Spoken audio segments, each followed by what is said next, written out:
Hello ji, welcome back to stock flow. मेरा नाम है हर्ष और आज से स्टॉक फ्लो पे एक एक्सक्लूसिव सीरीज़ रन होगी जहाँ पर हम इंडिया सेमीकंडक्टर मिशन को इन डेप्थ स्टडी करेंगे। इस सेक्टर में ऑपरेट कर रही कंपनीज़ को स्टडी करेंगे एंड आने वाले 5-10 साल में क्या ग्रोथ प्रोस्पेक्ट्स हैं सेक्टर में, उसको जानने की कोशिश करेंगे। इस वीडियो की शुरुआत मैं हमारे honourable prime minister Narendra Modi के एक स्टेटमेंट से करना चाहूँगा, जहाँ पर उन्होंने बोला था कि oil was black gold and chips are digital diamonds। तो आज इसी डिजिटल डायमंड के बारे में हम बात करेंगे। आज इस वीडियो में मैंने एक रिपोर्ट तैयार करी है जहाँ पर मैंने इसको टोटल 15 चैप्टर्स में डिवाइड करा है। तो छोटे छोटे चैप्टर्स हैं, हम एक एक करके इन चैप्टर्स को कवर करेंगे। आज इस चैप आज इस वीडियो में मैं दो चैप्टर्स कवर करूँगा। एक ओवरऑल एक एग्जीक्यूटिव समरी तैयार करी है, वो आपके साथ डिस्कस करूँगा। एंड इंडिया सेमीकंडक्टर मिशन है क्या, उसके बारे में बात करेंगे। तो 76,000 crore back in 2021, 76,000 crore rupees का बजट गवर्नमेंट ऑफ इंडिया ने एलोकेट किया था to manufacture these things in India. Chip design से लेके एडवांस्ड पैकेजिंग तक सारी चीज़ें, जो एंटायर सेमीकंडक्टर की वैल्यू चेन है, उसको भी हम आने वाले वीडियोस में देखेंगे। वो सारी कवर होती है इस 76,000 करोड़ के अंदर। एंड हमारी गवर्नमेंट ने एक बहुत ही एम्बिशियस टारगेट रखा है of achieving $100 billion in market size by 2030। ये in the process will create more than 8 lakh jobs, from factory workers to assembly lines to engineers, सब तरीके से। फिलहाल इंडिया अपनी सेमीकंडक्टर रिक्वायरमेंट्स का 92% इम्पोर्ट करता है। एंड हमें पता है कि हमारी चाइना के साथ कोई ज़्यादा अच्छे रिलेशंस है नहीं। तो इन 92% में बहुत सा जो इम्पोर्ट है वो चाइना या ताइवान जैसी कंपनी से आता है। तो हम अपनी ये जो डिपेंडेंसी है ऑन चाइना एंड ताइवान, उसको शार्पली रिड्यूस करना चाहते हैं। एंड ये जो $50 बिलियन का आउटफ्लो है, उसको भी कम करना चाहते हैं। अभी फ़िलहाल ये मिशन ऑपरेट करता है 50% कैपिटल एक्सपेंडिचर सब्सिडी मॉडल पे, जहाँ पर कि अगर आप इंडिया में प्लांट लगाते हो तो जितना भी आपका कैपेक्स हो रहा है उसका 50% इंसेंटिव गवर्नमेंट प्रोवाइड करेगी। इस मिशन के अंडर अभी कुछ ऐसी फैसिलिटीज़ हैं जो कि एस्टैब्लिश करी हैं। जैसे कि पहला जो प्लांट लगाया है वो टाटा इलेक्ट्रॉनिक्स ने लगाया है ढोलेरा, गुजरात में। ये इंडिया का first green field semiconductor fabrication plant है, जहाँ पर उन्होंने 91,000 करोड़ की इन्वेस्टमेंट करी है। क्लोज टू $10 बिलियन आप कह सकते हो। ये वो पार्टनरशिप में लगा रहे हैं विद ताइवान्स पीएसएमसी। अगर आप पीएसएमसी को सर्च करोगे तो एक power chip semiconductor manufacturing corporation है, मेजर ताइवानीज फाउंड्री है एंड वर्ल्ड में 7th या 8th लार्जेस्ट आती है। तो उसके पार्टनरशिप के साथ टाटा ने ये प्लांट गुजरात में लगाने का फैसला करा था। देन माइक्रॉन टेक्नोलॉजी, जो कि अगेन एक मल्टीनेशनल कंपनी है, उसने अपना प्लांट लगाना है सनंद, गुजरात में, जहाँ पर वो $825 मिलियन की इन्वेस्टमेंट करेंगे। पहला US chip maker to invest in Indian chip manufacturing. Then CG power, Crompton Greaves का नाम आपने सुना होगा, उन्होंने अपना प्लांट ओसैट फैसिलिटी लगाया है। अब ये ओसैट, एटीएमपी, ये सब टर्म्स क्या होते हैं ये भी हम आने वाले वीडियोस में कवर करेंगे इन डेप्थ, कि पूरी वैल्यू चेन में कहाँ पर ये फिट होता है। तो सीजी पावर ने अराउंड 7,600 करोड़ की इन्वेस्टमेंट करी है। देन केन सेमीकॉन, जिसकी फैसिलिटी हाल ही में नरेंद्र मोदी जी ने इनॉग्रेट करी थी 31 मार्च को।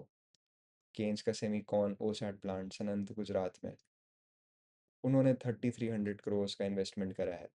देन एच सी एल, आपकी जो एक मेजर आईटी कंपनी है, उसने फॉक्सकॉन, जो कि अगेन जो आईफोन्स के लिए आईफोन्स मैन्युफैक्चर करता है एप्पल के लिए, उनका एक जॉइंट वेंचर है जिन्होंने चिप पैकेजिंग प्लांट लगाया है वर्थ 3,700 करोड़। तो आप देख सकते हो कि from OSAT, ATMP, green field to chip packaging, सारे वैल्यू चेन के पार्ट्स इसमें कवर होते दिख रहे हैं हमें। अब यहाँ पर व्हाट इज़ द बेनिफिट जो कि हमें दिखेगा, इसमें सबसे ज़्यादा फ़ायदा जो हम एज इन्वेस्टर्स उठा सकते हैं is to invest in sectors like electronic manufacturing, EMS companies. जो भी उनके लिस्टेड स्टॉक्स हैं।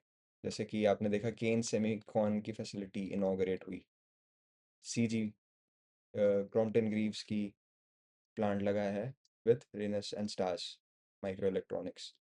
Then Tata Electronics, although it's not listed, but still a major Indian player. And various other EMS companies जो कि इससे benefit होंगी. Then what as engineers जो आने वाले बच्चे हैं who are planning to do BTech, उनको कौन सी फील्ड्स ऑप्ट करनी चाहिए, कौन सा स्किल सेट डेवलप करना चाहिए. So by 2027, which is next year, it is estimated that VLSI, chip design, and semiconductor physics skills will be among the highest paid in India. अभी तक हम सुनते आ रहे थे कि software engineers are really highly paid in India and computer science engineers are very high paid. But अब I think for the next 5-10 years ये जो shift आ रहा है from software towards hardware infrastructure, उसमें सबसे ज़्यादा जो beneficiaries होंगे उनमें इलेक्ट्रॉनिक्स एंड कम्युनिकेशन इंजीनियर्स होंगे. तो skills like VLSI, skills like chip design, इन सब पे फोकस रहेगा आने वाले टाइम में. Then policy observers. अब इंडिया ने strategically US India ICAT framework भी लगाया है, इस्टेब्लिश करा है, China+1 पॉलिसी आप जानते ही हो, एंड जो स्टार्टअप्स इस स्पेस में ऑपरेट कर रहे हैं. अब जब 2021 में सेमीकंडक्टर मिशन एस्टैब्लिश करा गया था, तो 2022 में इसका एक स्टडी करी गई जहाँ पर $22 बिलियन की मार्केट साइज थी, जो कि बढ़ के 30 बिलियन हुई 2023 में, 40 हुई 2024 में, एंड 52 बिलियन हो गई 2025 में. इस साल it is expected to grow to $63 billion, and in the next 4 years from 63 to $100 billion is the aim. ये जल्दी भी अचीव हो सकता है, but this is the expected timeline जो कि हमारी गवर्नमेंट एम कर रही है. अब ये सेमीकंडक्टर मिशन है क्या? लॉन्च हुआ था ये back in 2021, December 2021, very easy date to remember, जहाँ पर हमारी गवर्नमेंट ने कहा कि भाई हम सेल्फ रिलायंट होना चाहते हैं. हम जो हमारी सेमीकंडक्टर नीड्स के लिए जो हम इंपोर्ट्स पे डिपेंडेंट हैं, वो डिपेंडेंसी कम करना चाहते हैं. हम इंडिया को एक ग्लोबल हब बनाना चाहते हैं for semiconductor design, manufacturing and technology development. Self reliance develop करना चाहते हैं in semiconductors critical for defence, space and telecom infrastructure. अब ये सेमीकंडक्टर्स यूज़ कहाँ कहाँ होते हैं, किन किन सेक्टर्स में यूज़ होते हैं, ये भी हम आने वाले वीडियोस में कवर करेंगे. बट यहाँ पर आप 3 सेक्टर्स देख पा रहे हो: डिफेंस, स्पेस एंड टेलीकॉम. जो ग्लोबल चिप मेकर्स हैं उनको अट्रैक्ट करें, बाहर का पैसा इंडिया में आए, उनको इंसेंटिव्स दें कि भाई आप इंडिया आओ, इंडिया में फैक्ट्रीज लगाओ, to attract global talent and create a world class semiconductor talent pipeline through academic collaboration and skilling. कि जो हमारे इंजीनियर्स हैं उनको उस स्किल सेट में ट्रेन करा जाए, जिससे वो आने वाले टाइम में वो फैसिलिटीज़ रन कर पाएँ, एंड एक कंप्लीट डोमेस्टिक वैल्यू चेन बनाई जाए, from chip design to packaging, every single thing should be done in India. तो ये हमारी गवर्नमेंट का एम था. अब इस एम को एस्टैब्लिश करने के लिए इन्होंने काफ़ी सारे इंसेंटिव्स निकाले, जहाँ पर कि अगर आप सेमीकंडक्टर फैब्रिकेशन फैसिलिटी लगाओगे तो वहाँ पर आपको 50% कैपेक्स सब्सिडी मिलेगी, जिसमें से आपने अभी एक देखा टाटा की जो फैसिलिटी लगी है गुजरात में. Then TFT AMOLED display fabs अगर बनाओगे तो उसमें 50% कैपेक्स मिलेगा. OSAT यूनिट्स जो कि टेस्टिंग यूनिट्स होते हैं, वो अगर आप डालोगे तो 50% कैपेक्स सब्सिडी मिलेगी, जिनमें अभी 4 अप्रूव हो चुके हैं. Compound semiconductors DLI scheme design की कि हर एक स्टार्टअप को 15 करोड़ दिया जाएगा कि वो चिप डिज़ाइन स्टार्टअप एस्टैब्लिश करें. इसी तरह अभी ISM 2.0 के अंदर इन्होंने काफ़ी सारी चीज़ें करी हैं कि इंसेंटिव्स अब कवर करेगी चिप्स जो कि पहले 28 nm थी, उसको बढ़ा के 65 nm नोड तक कर रखा है. स्टेट के को इनिशिएटिव्स इंसेंटिव्स आए हैं कि स्टेट अपने लेवल पे और ज़्यादा इंसेंटिव्स देगी अपवर्ड्स ऑफ द यूनियन पे या सेंटर पे. और semiconductors designated as a priority sector under Viksit Bharat 2047 framework. ये एक बहुत इंपॉर्टेंट चीज़ है कि चिप मिशंस को विकसित भारत के अंदर डाल दिया गया है, जहाँ पर हम 2047 तक कंप्लीटली सेल्फ रिलायंट होना चाहते हैं इस फील्ड में. 2030 तक हम $100 बिलियन मार्केट साइज का एम कर रहे हैं, एंड 2047 तक हम चाहते हैं कि जब आज़ादी के 100 साल पूरे हों तो हम सेमीकंडक्टर में सेल्फ रिलायंट हो, किसी और कंट्री पे डिपेंडेंट ना हो, इम्पोर्ट्स पे डिपेंडेंट ना हो। बहुत सारे बहुत सारे बायलैटरल कोलैबोरेशंस भी करे हैं, जैसे जापान में, जर्मनी में, जहाँ पर वो टेक्नोलॉजी एंड ये सब शेयर करेंगे।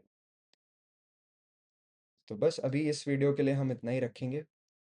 अभी हमने समझा कि इंडिया का जो सेमीकंडक्टर मिशन है वो है क्या, गवर्नमेंट का एम क्या है, कौन कौन से सेक्टर्स में वो एम कर रहे हैं, एंड उनकी टाइमलाइन क्या है कि वो 2030 तक $100 बिलियन का एक मार्केट साइज एस्टिमेट कर रहे हैं, कौन कौन सी कंपनीज है जिन्होंने फैसिलिटीज़ लगा रखी है। ये सब हम डिटेल में पढ़ेंगे, डिटेल में समझेंगे, कि कंप्लीट वैल्यू चेन समझेंगे आने वाले वीडियोस में। तो बस अभी इस वीडियो के लिए इतना ही रखते हैं, मिलूंगा आपसे सेक्शन 3 कवर करते टाइम। तब तक के लिए good bye, stay safe, bye bye.